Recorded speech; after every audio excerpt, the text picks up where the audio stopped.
kind of like, maybe, I wouldn't say depressed, but I was sad for a while. So I just started going to the gym. I was like, you know what, man, I'm going to focus my energy on something else, you know, get big, get swole. But yeah, man, this is when we sophomore year, and I just took this picture like, maybe like 2 weeks ago, 3 weeks ago. And yeah, I mean, that's just something I'm really passionate about, like, that really helped me, and like, that's what I'm really passionate about now, like, is being, like, fitness, being athletic, nutrition is what I want to major in college, so that's how this caught my attention, sports and athletics. So here I have a little clip, and it's from a documentary called Bigger, Stronger, Faster, and it mainly focuses on, like, it's a documentary about sports and basically performance enhancement drugs, and like how people like found a way to like make the system corrupt, the sports system, and how they became successful off that.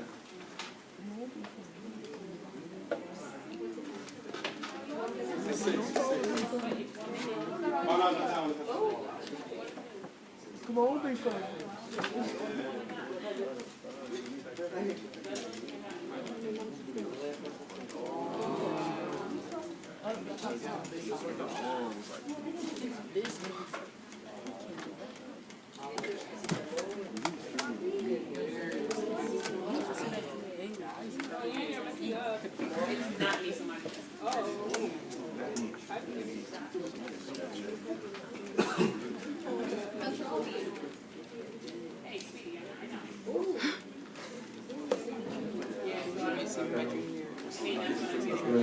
All the extra comments and back and forth need to stop now.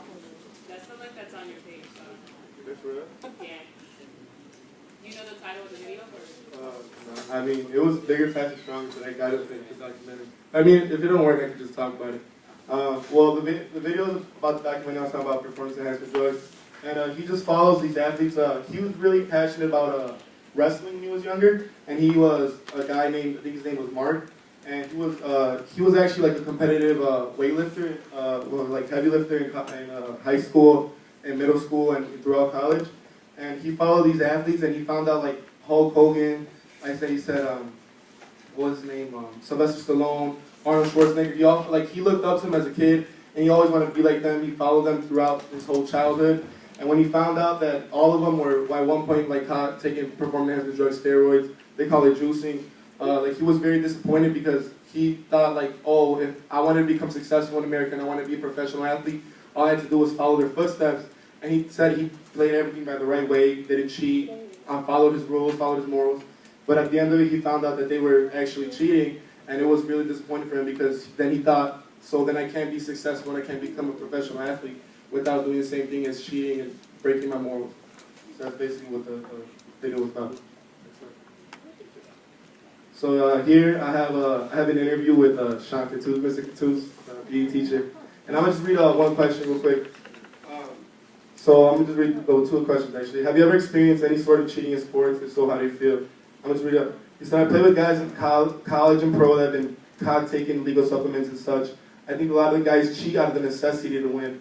I don't condone it, but I understand where they're coming from. I always promote winning fair and square. I cannot honor those who have done so by gaining an illegal or immoral advantage.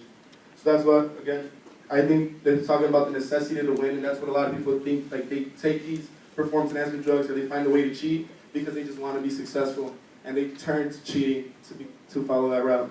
And another question I asked him is, do you think someone can put an end to cheating? Why or why not? And this is connect back to the end of my presentation, as you'll see. But he said, I think it starts from within, being content, confident in yourself to the point where winning fair and square is more important than winning alone. So right now, some rules or some punishments that are set upon these sports or the sports media that are set upon these people are some fines.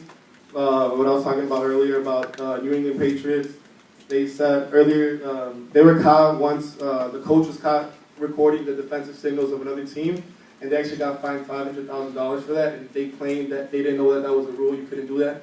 So that's one of them. Suspensions, they probably could suspend an athlete while they're under like the suspicion that they're caught under these performance enhancement drugs, and some people could probably get like their awards stripped away, like if they won a championship or they won an award or like just a title in general, they could be stripped away from them. And some famous examples that I've talked about, Barry Bonds, I don't know if you guys know him, he's a home run champion right now. Yeah, he was very popular because he was probably like, he was on the way to break, he actually broke the home record along with, he broke Mark McGuire's record.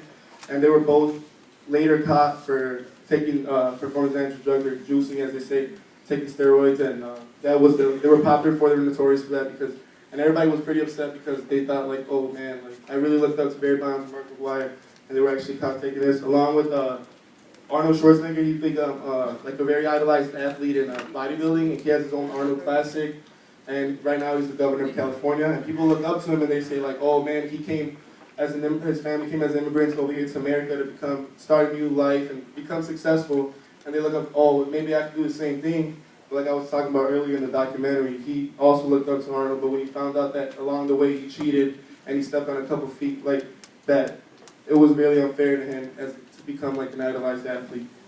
And then New England Patriots I talked about with recording the defensive signals, and a famous person too, Lance Armstrong, you guys know him.